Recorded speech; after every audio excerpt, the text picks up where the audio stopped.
本当にお片付けが苦手な方はこれが全部当てはまるという場合もあると思います。お片付けでハッピーに。こんにちは。ひとみずカフェ心とお部屋の相談室のひとみです。このチャンネルではあなたがお片付け上手になって心もお部屋もすっきり整理され素敵な毎日を送っていただくための情報をお届けします。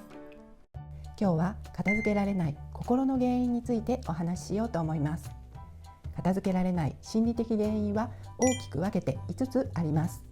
片付けられないと思っている方はまずその原因を知ることが何より大切ですので、自分はどれに当てはまっているかなということを考えながらぜひ最後までお聞きください。まず1つ目は、お片付けの良さを知らない、メリットに気がついていないということです。視野が狭いということが原因で起こります。視野が狭いと言いますのは、見通せる範囲が狭い、想像できる範囲が小さいということです。片付けの目先の大変さ、面倒くささだけに目がいっていて、長期的な片付けの良さ、メリットに気がついていない、もしくはなんとなく気がついていても大変、めんどくさいと思う気持ちが大きすぎて自分を動かすことができず、結局片付けで得られる大きなメリットを得ることができていないという状態です。片付けの良さは本当にたくさんありますので、私の別の動画もぜひご覧ください。2つ目は、物が捨てられないという場合に多いのですが、物に自分の気持ちを重ねてしまうということです。これはぬいぐるみや人形だと分かりやすいと思うんですが、ぬいぐるみや人形は布や毛糸でできたものですので、痛みや悲しみなどの感情はないはずです。ですが、その痛みや悲しみなどの感情がないはずの人形に、痛いだろうな、悲しいだろうなと気持ちを重ねてしまうんですね。これは人形の気持ちではなく、自分の気持ち、感情だということに気がつかない、もしくは気がついていてもそう思えない、思いたくない、だから捨てられないということになってしまうんですね。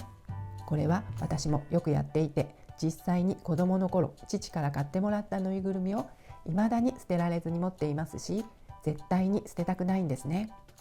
この気持ちを重ねてしまうということは、物を大切にするという気持ちとは別の話ですよ。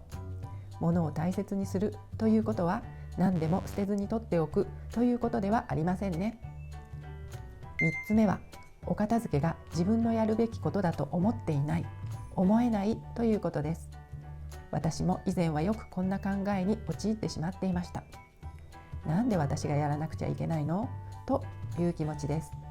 一人で暮らしているとこういう気持ちにはならないと思うんですね。それが誰かと暮らしていると、なんで私がやらなくちゃいけないの、どうして私ばっかりと思うようになる。それで片付けをすることがだんだん嫌なことになってくるという状態です。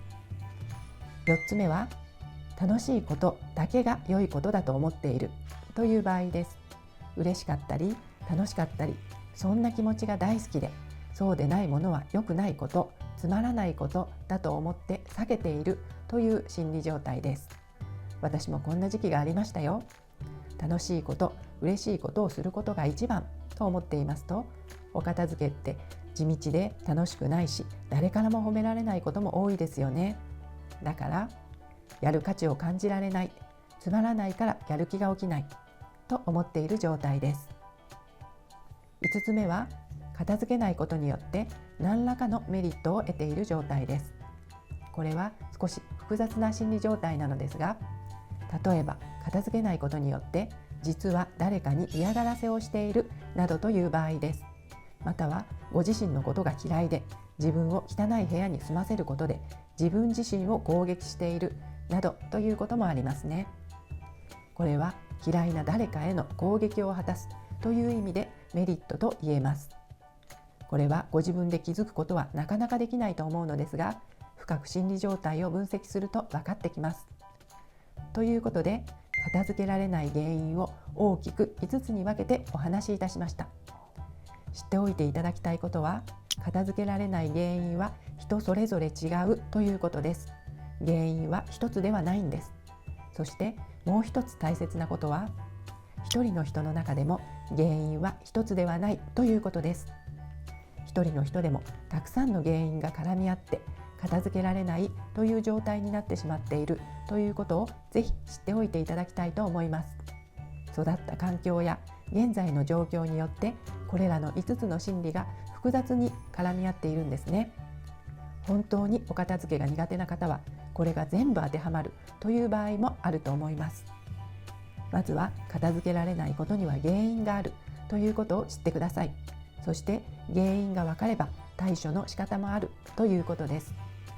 この片付けられない一つ一つの原因に対するもっと深掘ったお話を今後たくさんしていきたいと思っていますので